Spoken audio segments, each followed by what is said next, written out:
तो ये जो दो बाइक्स है हमारे पास, हीरो एक्सपल्स 210 और सुजुकी की वी-स्टॉर्म 250, तो इन दोनों बाइक्स में क्या क्या डिफरेंसेस हैं, कौन सी बाइक किसके लिए बेटर है, ये सारी बात हम आज करने वाले हैं इसमें डिटेल कंपैरिजन वीडियो में, इसीलिए वीडियो को एंड तक देखना। व्हाट्सअप पीपल, जय हिंद, welcome back to another video. दोस्तों आज है हमारे पास हीरो की एक्सपल्स 210 और सुजुकी की वी-स्टॉर्म 250 SX। आप में से काफ़ी सारे लोग पूछते हैं कि इन दोनों बाइक में से कौन सी किसके लिए अच्छी है, किसको कौन सी नहीं लेनी चाहिए, ये सारी बात आज हम डिटेल में करने वाले हैं। तो सबसे पहले इंजन की बात करते हैं। एक्सपल्स 210 का जो इंजन है वो नाम से ही पता चल रहा है 210 सीसी का है और ये DOHC इंजन है जो कि पावर प्रोड्यूस करता है 23.4 bhp की और मैक्स टॉर्क प्रोड्यूस करता है 20.7 न्यूटन मीटर। और वी-स्टॉर्म 250 का जो इंजन है वो 250 सीसी का है और ये ऑयल कूल्ड इंजन है। पावर ये 26.1 bhp की प्रोड्यूस करता है, मैक्स टॉर्क प्रोड्यूस करता है 22.2 Nm का। एक्सपल्स 210 का जो इंजन है ये DOHC सेटअप के साथ आता है और इसके अंदर लिक्विड कूल्ड सिस्टम है। दूसरी तरफ जो वी-स्टॉर्म 250 है इसका इंजन SOHC सेटअप है और ये ऑयल कूल्ड है। अब दोनों इंजन की परफॉर्मेंस की और क्वालिटी की बात करें तो वी-स्टॉर्म 250 का जो इंजन है वो ज़्यादा रिफाइंड है और इंजन की जो क्वालिटी है वो ज़्यादा अच्छी है।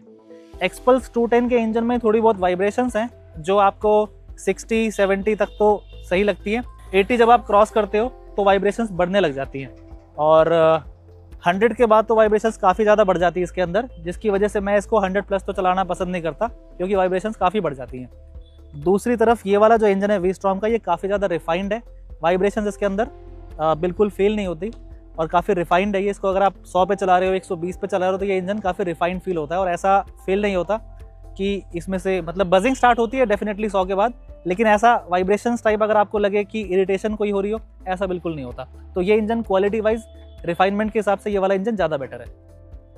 अब कहाँ पे कौन सा इंजन कैसा परफॉर्म करता है उसके बारे में भी बात कर लेते हैं। तो अगर सिटी में होते हैं और कम RPM पे या पहले गियर में तो ये बाइक थोड़ा सा स्टॉल करती है क्योंकि लो एंड टॉर्क इसका काफ़ी कम फील होता है और 210 सीसी का है। बेशक पावर जो फिगर्स है वो सिमिलर है, लेकिन इसका जो इंजन है वो 250 सीसी का है तो डिस्प्लेसमेंट इज़ ऑलवेज बेटर, क्योंकि देयर इज़ अ सेइंग कि there is no replacement of a displacement. Power figures बेशक सिमिलर है लेकिन डिस्प्लेसमेंट ज़्यादा होने की वजह से ये इंजन डेफिनेटली आपको बेनिफिट देने वाला है लॉन्ग रन में। पहले गियर पे या दूसरे गियर पे ये बाइक स्टॉल नहीं होती, ये ठीक परफॉर्म करती है।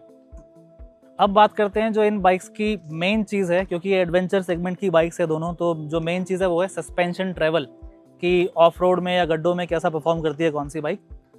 तो एक्सपल्स 210 का जो सस्पेंशन है वो थोड़े ज़्यादा बेटर है क्योंकि सस्पेंशन ट्रेवल इसके अंदर लॉन्ग मिल जाता है।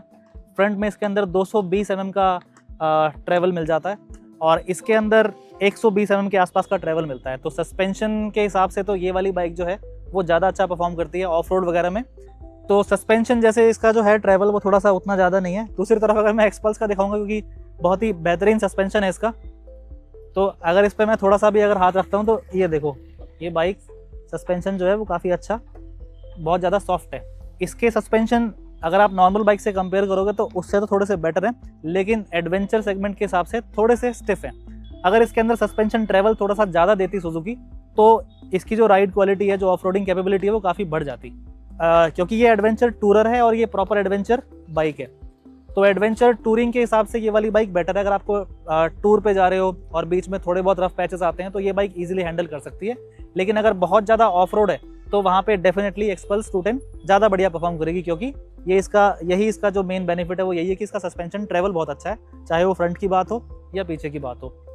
अब क्योंकि कैरेक्टर दोनों बाइक के डिफरेंट हैं, ये कम्प्लीटली एडवेंचर बाइक है, कम्प्लीटली हार्डकोर एडवेंचर इसके कर सकते हैं, तो टायर जो है ना, टायर प्रोफाइल वो एक मेजर रोल प्ले करती है। इसके जो टायर्स हैं वो एक तो स्पोक व्हील्स हैं जो कि ऑफ रोडिंग के अंदर एक थोड़ा सा सस्पेंशन का काम करते हैं, जो स्पोक व्हील्स होते हैं, और दूसरा जो टायर साइज़ है वो काफ़ी मैटर करता है। एक्सपल्स 210 में जो फ्रंट का जो टायर है वो 21 इंचेस का है और पीछे वाला जो टायर है वो 18 इंचेस का है, जो कि गड्ढे वगैरह में ईजिली अच्छे से निकल जाता है। दूसरी तरफ वी-स्टॉर्म जो है उसका जो कैरेक्टर है वो एडवेंचर टूरर वाला है, तो इसके अंदर 19 इंचेस का फ्रंट टायर मिलता है और जो पीछे वाला टायर है वो 17 इंचेस का है। ये वाला जो टायर सेटअप है हार्डकोर ऑफ रोडिंग के लिए इसको सूट कर रहा है, इसके कैरेक्टर को, तो ये एक डिफरेंस है। और टायर की अगर हम बात कर ही रहे हैं तो एक जहाँ पे ये बाइक हीरो ने वहाँ पे काफ़ी बड़ी कमी छोड़ रखी है वो है कि ये स्पोक्स तो दिए हैं लेकिन ये ट्यूबलेस नहीं है, ये ट्यूब वाला सेटअप है।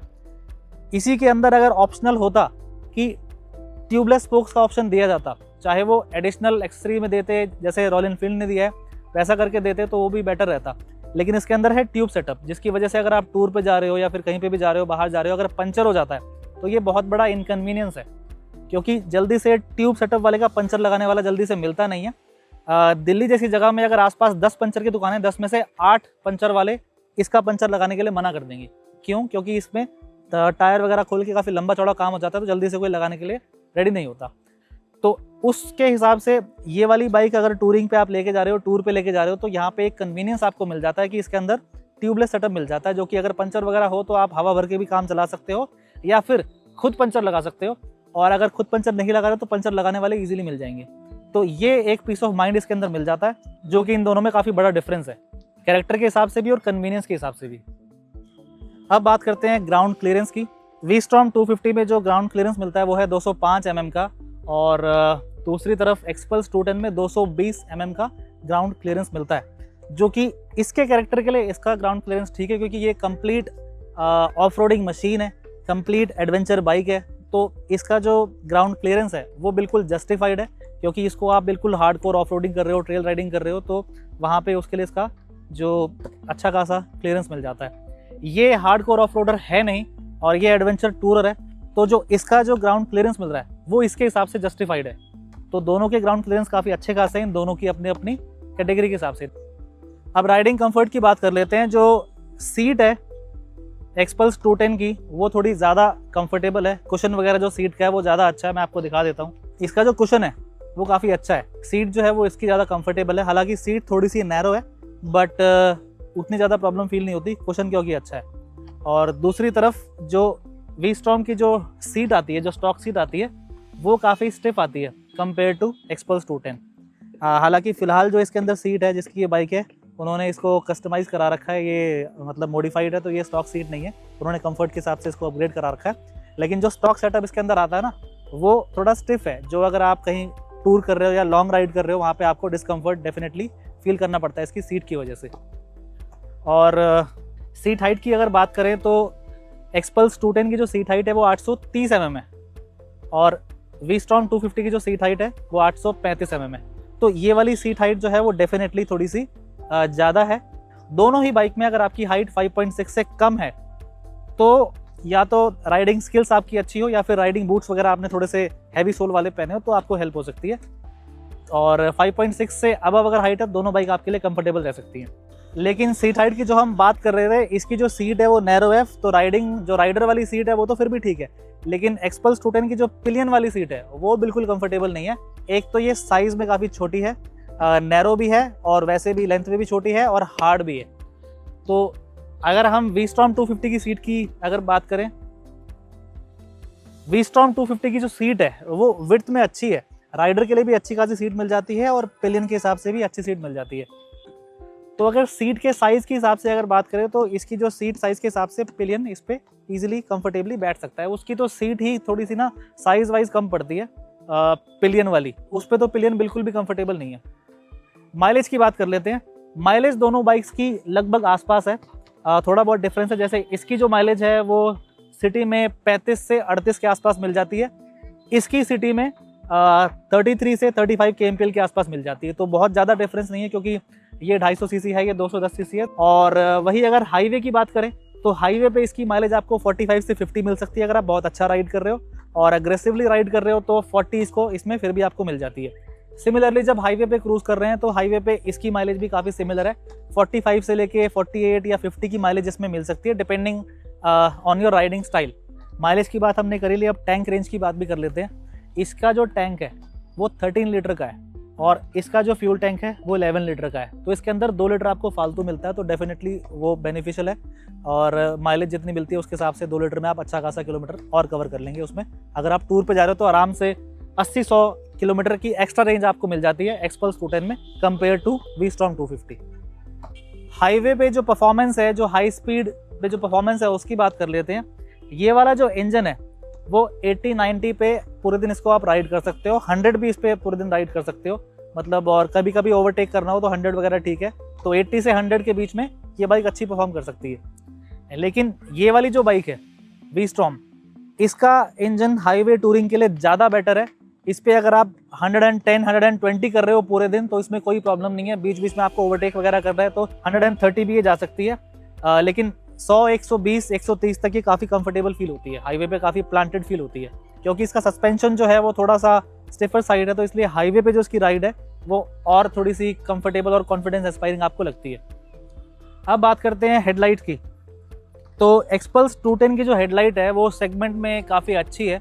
बहुत ही कम बाइक्स आती हैं ऐसी जिनकी हेडलाइट आज के टाइम में अच्छी है, मतलब इसकी हेडलाइट इनफ है, रात को भी राइड करो तो अच्छी विजिबिलिटी है। दूसरी तरफ वी-स्टॉर्म 250 की जो हेडलाइट्स है वो ना के बराबर है, इसीलिए इस बाइक में एक्स्ट्रा ऑक्स लाइट लगा रखी है, क्योंकि अगर इसमें रात को ट्रैवल करना पड़ गया तो इससे आपको कुछ नहीं दिखता। इसमें फिर भी काफ़ी हद तक मतलब इसकी लाइट अच्छी है। अगर आप अपग्रेड ना भी करो, ऑक्स लाइट ना भी लगवाओ, तब भी इसके अंदर आपको अच्छा खासा विजिबिलिटी मिल जाती है, तब भी इसमें काम चल जाता है। तो ये एक इसके अंदर अच्छी चीज़ है। और दूसरा मैं यहाँ पे देख रहा हूँ कि डिफरेंस जो है 2026 है ये, ठीक है। यहाँ पे वही ओल्ड स्कूल इसके अंदर आपको ये हेलोजन इंडिकेटर मिल रहे हैं, जो कि साइज़ में बड़े हैं और थोड़े आज के हिसाब से ना लुक, मतलब देखने में ये बाइक काफ़ी अच्छी लगती है, प्रीमियम लगती है। बट ये जो इंडिकेटर्स हैं हेलोजन वाले, ये इसकी लुक को ख़राब कर रहे हैं। आज के टाइम में Suzuki come on LED indicators दो यार इसके अंदर।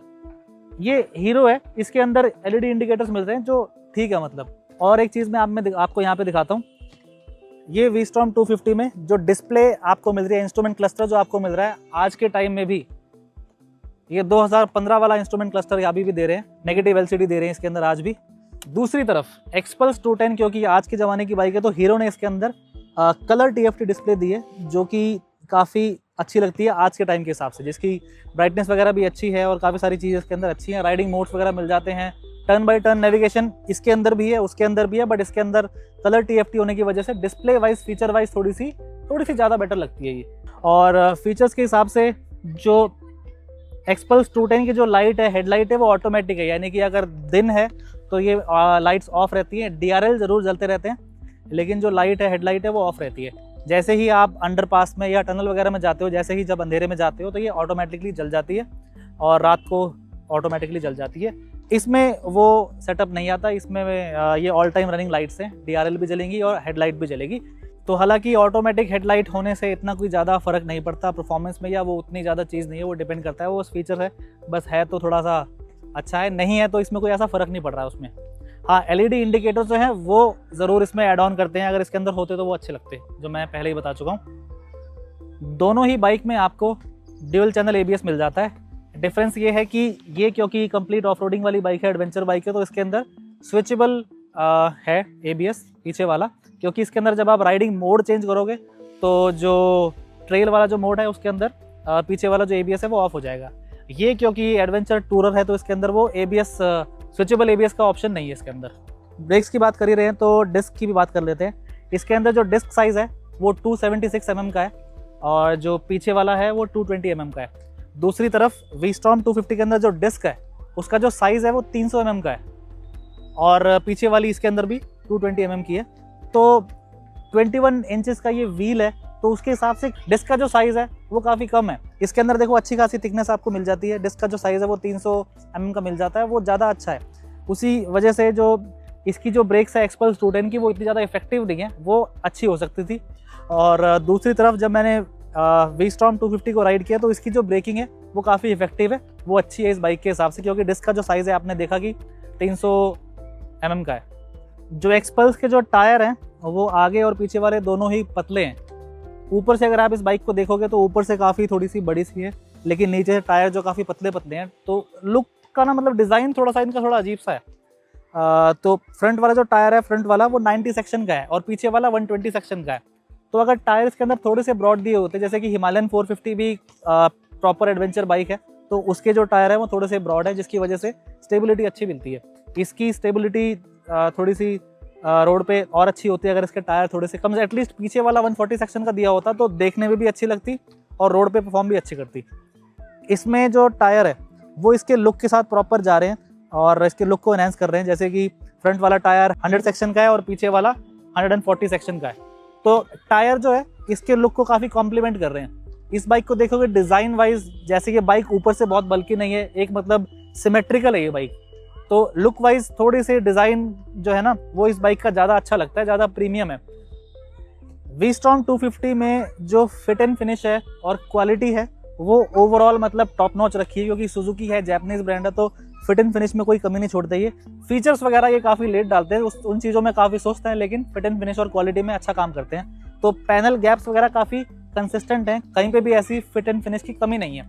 दूसरी तरफ एक्सपल्स 210 देखने में आपको दूर से लगेगी काफ़ी प्रीमियम बाइक है, लेकिन जैसे जैसे आप पास आओगे तो आपको दिखेगा कि फिट एंड फिनिश की इसके अंदर काफ़ी इनको इंप्रूवमेंट करने की ज़रूरत है। जैसे यहाँ पे आप देखोगे तो पैनल गैप काफ़ी इनकंसिस्टेंट है, ये वाला पैनल थोड़ा सा नीचे है, ये वाला ऊपर है, तो इस तरह की कुछ चीज़ें हैं। और जैसे कि यहाँ पे इंजन के पास जो वायर वगैरह है ये बाहर तो है, चलो कोई बात नहीं, लेकिन जो इसके जो जॉइंट वगैरह है और वायर जो है काफ़ी पतली सी है, काफ़ी नाजुक सी है। मतलब वायर इस तरह की ही होती है बाकी बाइक्स में भी जो BS6 वाले इंजन है, लेकिन ये देख के ऐसा लगता है कि काफ़ी काम चलाऊ सा काम कर रखा है। मतलब इसको अच्छे से मजबूती से ऐसा लग नहीं रहा, कॉन्फिडेंस थोड़ा देख के नहीं आता इसको, ऐसा लगता है कि कहीं जाएंगे तो कुछ ना कुछ ये टेप वेप सी उखड़ जाएंगे, ऐसा लगता है देखने से। और यहाँ पे भी जो फिट एंड फिनिश जो है ना वो इतनी अच्छी नहीं है, पैनल गैप्स हर जगह इनकंसिस्टेंट है पूरी बाइक में। और मैं आपको दिखाता हूँ, ये टैंक लिड देखो इसकी आप, ये दोनों ही बाइक को लगभग 1 साल के आसपास हुआ है और दोनों ही बाइक लगभग 5000 के आसपास चली हुई हैं, तो इसके टैंक लिड से यहाँ पे पेंट उतरने लग चुका है। तो फिट एंड फिनिश में इनको काफ़ी काम करने की ज़रूरत है हीरो को, चाहे वो इंजन के ऊपर जो है, जो इंजन की जो वायर्स वगैरह निकली हुई है उन सब चीज़ों की बात करें या ओवरऑल क्वालिटी की बात करें।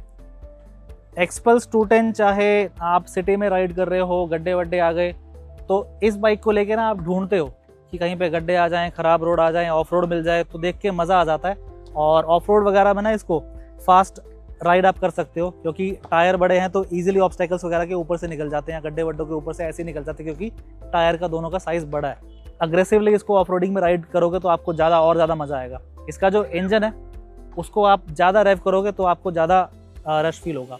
दूसरी तरफ इसकी जो पावर डिलीवरी है वो लीनियर है, तो जिसकी वजह से इसकी राइड क्वालिटी काफ़ी स्मूथ आपको फील होती है। और इंजन रिफाइंड तो है ही, जैसे मैंने आपको पहले बताया। और इंजन की डिस्प्लेसमेंट थोड़ी सी बड़े होने की वजह से इसका जो हाई स्पीड पे जो इंजन है वो ज़्यादा अच्छा परफॉर्म करता है, जैसे कि 120 की स्पीड पे ज़्यादा प्लांटेड और इंजन ज़्यादा स्ट्रेस फ्री फील करता है। इसको अगर 100 से ऊपर लेके जाते हैं तो ऐसा लगता है कि इंजन काफ़ी स्ट्रेस में आ रहा है और वाइब्रेशंस काफ़ी बढ़ जाती हैं, तो एक ये डिफरेंस है। उसके अलावा रिलायबिलिटी की हम बात कर सकते हैं। एक्सपल्स 210 के बारे में काफ़ी सारे इश्यूज़ आपने सुने होंगे कि इसके इंजन लीक हो रहे हैं या फिर किसी बाइक में कुछ प्रॉब्लम आ गई, तो हीरो को रिलायबिलिटी में भी काफ़ी काम करना पड़ेगा। ये उतनी रिलायबल बाइक नहीं है। अगर आप इस बाइक को लेने का सोच रहे हो तो आपको ये माइंड में रखना पड़ेगा कि रिलायबिलिटी का कोई भी इशू आ सकता है एक्सपल्स 210 में, लेकिन जो फन है उसमें कोई कॉम्प्रोमाइज़ नहीं होगा। जो ऑफरोडिंग का फन आपको इसमें मिल सकता है इस वेट में, वो और कोई बाइक में नहीं मिल सकता। अगर आपको एडवेंचर पसंद है, एडवेंचर राइडिंग पसंद है, तो इससे बेटर ऑप्शन कोई नहीं है।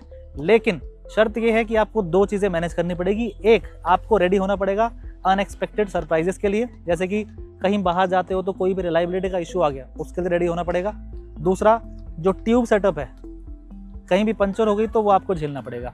हालांकि जो ट्यूब सेटअप है उसको आप ट्यूबलेस कन्वर्जन करवा सकते हो, बट उसके कॉस्ट वगैरह वो अलग है, वो अलग अलग जगह अलग अलग हो सकते हैं, बट स्टॉक की हम बात कर रहे हैं। और दूसरी तरफ अगर आपको एक ऐसी बाइक चाहिए जिसमें आपको टूर पे जाना है, ऑफिस कम्यूट करना है, थोड़ी थोड़ी सारी चीज़ें करनी है, प्रॉपर ऑफ रोडिंग आपको नहीं करनी है, आप कहीं पे जाते हो कहीं पे ख़राब पैच आ जाए वो थोड़ा सा ईजिली निकल जाए, वो सब चीज़ें करनी है, तो V-Strom 250 एक बेटर ऑप्शन है।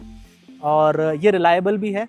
इसको लेके आप बस सर्विस कराओ और इसको कहीं पे भी लेके निकल जाओ, तो ये एक रिलायबल ऑप्शन है। अगर आपको पीस ऑफ माइंड चाहिए, रिलायबिलिटी चाहिए, तो डेफिनेटली आप सुजुकी V-Strom के साथ जा सकते हो, क्योंकि सुजुकी जापानीज ब्रांड है, तो fit and finish, quality, engine refinement, ये सारी चीज़ें अच्छी हैं। इसमें कोई आपको छोटे मोटे इश्यूज़ नहीं आएंगे कि कभी इंजन में कोई लीकेज की प्रॉब्लम आ रही है या फिर नॉकिंग आ रही है, ये सब चीज़ें नहीं आती। सर्विस और मेंटेनेंस की अगर बात करें तो दोनों ही बाइक्स में जो सर्विस का जो कॉस्ट है, फ्री सर्विस दोनों बाइक की अभी चल रही है, क्योंकि दोनों ही 5000 किलोमीटर हुए हैं, तो ऑलमोस्ट सिमिलर है। 1600-1800 के आसपास इसके अंदर खर्चा आता है, इसके अंदर 1800-2000 के आसपास खर्चा आता है, तो काफ़ी हद तक सिमिलर है जो नॉर्मल सर्विस होती है वो। लेकिन इसके अंदर जो फर्स्ट सर्विस होती है उसके अंदर इंजन ऑयल चेंज होता है, उसके बाद सेकंड में नहीं होता, टॉपअप होता है, थर्ड पे होता है। तो ओवरऑल अगर साल भर की अगर आप बात करोगे तो वहाँ पे सर्विस का कॉस्ट आपका बच जाता है, क्योंकि 10,000 पे इसका इंजन ऑयल चेंज होगा। इसमें क्योंकि ये सुजुकी है तो हर 5,000 में चेंज होता है। लेकिन मैं आपको बताता हूँ, क्योंकि ये मेरी बाइक है तो मैंने सेकंड सर्विस में भी इसका इंजन ऑयल चेंज करवाया था। हालांकि हीरो रेकमेंड करता है कि आप सेकंड में सिर्फ टॉपअप करो, बट मैं चेंज ही करवाता हूँ क्योंकि ये हीरो है तो मेरे को इतना भरोसा नहीं रिलायबिलिटी पे। जब जापानीज लोग चेंज कर रहे हैं हर 6000 पे 5000 पे, तो हीरो पे मैं क्यों ना करूँ, तो मैं चेंज करता हूँ अपनी मर्जी से इस पर। और गियर शिफ्टिंग की बात करें तो गियर शिफ्टिंग इसकी भी थोड़ी बहुत अटकती है और इसकी भी कई बार फॉल्स न्यूट्रल वगैरह हो जाते हैं। लेकिन गियर शिफ्टिंग जो है वी-स्टॉर्म 250 की गियर शिफ्टिंग थोड़ी सी हार्ड है। इसकी स्मूथ है बट इसके भी कभी कभी अटक जाते हैं और इसके भी कभी कभी गियर अटक जाते हैं, फॉल्स न्यूट्रल वगैरह हो जाता है। दोनों में ही एक्चुअली इंप्रूवमेंट की जरूरत है गियर शिफ्टिंग गियर्स को लेके। एग्जॉस्ट नोट भी सुना देते हैं।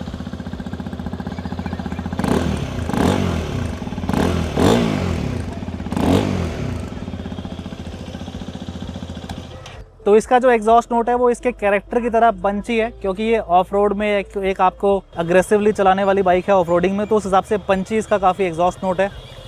दूसरी तरफ वी-स्टॉर्म 250 का जो एग्जॉस्ट नोट है वो भी एक बार सुन लेते हैं। थोड़ा बेसी साउंड आ रहा है और काफ़ी रिफाइंड लग रहा है एग्जॉस्ट नोट ही सुनने में, तो काफ़ी सूदिंग इसका एग्जॉस्ट नोट है। तो कैरेक्टर दोनों बाइक के अलग अलग है, तो दोनों बाइक के जो एग्जॉस्ट नोट है उनके कैरेक्टर के हिसाब से इसका काफ़ी सूदी और काफ़ी रिफाइंड फील होता है। वेट दोनों बाइक का सिमिलर है, लेकिन जो वेट मैनेजमेंट है वो एक्सपल्स 210 का उतना ज़्यादा बेटर नहीं है। थोड़ी सी हैंडलिंग इसकी ना, मतलब उतनी वेट की वजह से वेट डिस्ट्रीब्यूशन उतना अच्छा नहीं है। ओवरऑल वेट डिस्ट्रीब्यूशन वी-स्टॉर्म 250 का काफ़ी अच्छा है, तो इसको हाई स्पीड पे या हाईवे पे कभी राइड कर रहे हैं तो ये काफ़ी स्टेबल फील होती है और हैंडलिंग काफ़ी अच्छी है इसकी। ये थोड़ी सी अनबैलेंस हो जाती है इसके वेट डिस्ट्रीब्यूशन की वजह से, तो ये एक डिफरेंस है जो दोनों बाइक को चला के मुझे फील हुआ। और ये कुछ चीज़ें हैं जो स्पेक शीट पे आप नहीं समझ सकते और काफ़ी सारे लोगों के ये डाउट थे कि दोनों बाइक में से कौन सी किसको लेनी चाहिए, तो ये डिफरेंसेस हैं। एक बार मैं सम अप कर देता हूँ कि कौन सी बाइक किसके लिए है। अगर आपको एडवेंचर पसंद है और आपके पास ऑलरेडी कोई और बाइक है और आपको एक एडिशनल बाइक चाहिए, सेकेंडरी बाइक चाहिए एडवेंचर के लिए, तो एक्सपल्स 210 आपको पूरे मज़े देने वाली है, क्योंकि ये कंप्लीट एडवेंचर बाइक है। इससे आप थोड़े बहुत टूर वगैरह भी कर सकते हो, लॉन्ग टूर भी कर सकते हो। बस प्रॉब्लम ये है कि इसमें रिलायबिलिटी के इशू आ सकते हैं। मैं ये नहीं कह रहा कि इसमें आएंगे ही आएंगे, क्योंकि मेरी बाइक में अभी तक रिलायबिलिटी का इशू नहीं आया, लेकिन काफ़ी सारे लोगों को इशूज़ आए हैं हीरो के इंजन से, तो रिलायबिलिटी का एक फैक्टर है। दूसरा, जो ट्यूबलेस सेटअप इसके अंदर नहीं आता उसकी वजह से काफ़ी प्रॉब्लम आ सकती है। तो इसीलिए अगर आपको सेकेंडरी बाइक चाहिए सिर्फ एडवेंचर के लिए, अगर आप रिलायबिलिटी का और ये ट्यूब वाला जो मसला है इसको झेल सकते हो, तो ये बाइक आपके लिए काफ़ी अच्छी है। लेकिन अगर आपको चाहिए पीस ऑफ माइंड और रिफाइंड इंजन चाहिए, रिलायबिलिटी चाहिए और एक ऐसी बाइक चाहिए जिस पे आप ऑफिस कम्यूट कर सको, टूरिंग भी कर सको, जिसको आप कहीं पे भी लेके जा सको और थोड़े बहुत रफ पैचेस कर सको, कंप्लीट ऑफ रोडिंग नहीं, लेकिन थोड़े बहुत रफ पैचेस जो पहाड़ों पे जाते हैं, टूर पे जाते हैं, वहाँ पे आ जाते हैं, वो कंफर्टेबली कर सको, तो ये बाइक उसके लिए ज़्यादा अच्छी है। लेकिन सस्पेंशन, जैसे मैंने आपको बताया था कि सस्पेंशन ट्रैवल वगैरह इसका ज़्यादा, क्योंकि प्योर एडवेंचर है, तो ये ईजिली कहीं से भी आप निकाल सकते हो। ये एक तरीके से बाइक नहीं, ये घोड़ा है और ये एडवेंचर टूरर है, तो ये दोनों बाइक का कोर डिफरेंस है। और मैं आपको चीज़ बताता हूँ, अगर आपको वी-स्टॉर्म 250 के बारे में थोड़ा सा बताऊँ तो लुक वाइज, डिज़ाइन वाइज थोड़ी नीट एंड क्लीन और थोड़ी प्रीमियम फील होती है। हालांकि कुछ चीज़ों की कमी, जैसे इंस्ट्रूमेंट क्लस्टर वगैरह, ये सारी चीज़ें इन्होंने फीचर वाइज थोड़े अपडेट नहीं करते ये अपने आप को। स्लिप एंड असिस्ट क्लच भी इन्होंने यहाँ तक अभी तक नहीं दिया है वी-स्टॉर्म में। हीरो में आपको स्लिप एंड असिस्ट क्लच मिल जाता है। और ये बाइक लेके अगर इसमें आप थोड़ी सी लोडिंग्स कर देते हो, जैसे कि इसमें ये जिनकी ये बाइक है भाई की, उन्होंने इसके अंदर ये ऑक्स लाइट लगा रखी हैं और ये क्रैश गार्ड वगैरह लगा रखे हैं और पीछे टॉप बॉक्स लगा दिया, तो थोड़ी सी लोडिंग्स करके ना ये बाइक काफ़ी ज़्यादा बिग बाइक वाली फील देती है और काफ़ी अट्रैक्टिव है। तो कहीं से भी बाइक आप इसको लेके निकलोगे, लोग इसको देखते हैं। एक्सपल्स 210 भी देखने में काफ़ी बड़ी लगती है और दूर से देखो तो प्रीमियम लगती है, बट कहीं कहीं से मुझे इसके डिज़ाइन में कमी लगती है, जैसे कि ऊपर से थोड़ी सी हैवी है, नीचे से बहुत छोटी है। ऐसा लगता है कि कोई पहलवान है, ऊपर से लंबा चौड़ा है, नीचे टांगे पतली हैं, तो वो वाली इसमें थोड़ी सी चीज़ फील होती है इसके लुक को देख के। हालांकि लुक सब्जेक्टिव है, किसी को ये अच्छी लग सकती है, किसी को ये, तो वो आपका पर्सनल, वो आपका सब्जेक्टिव मैटर है।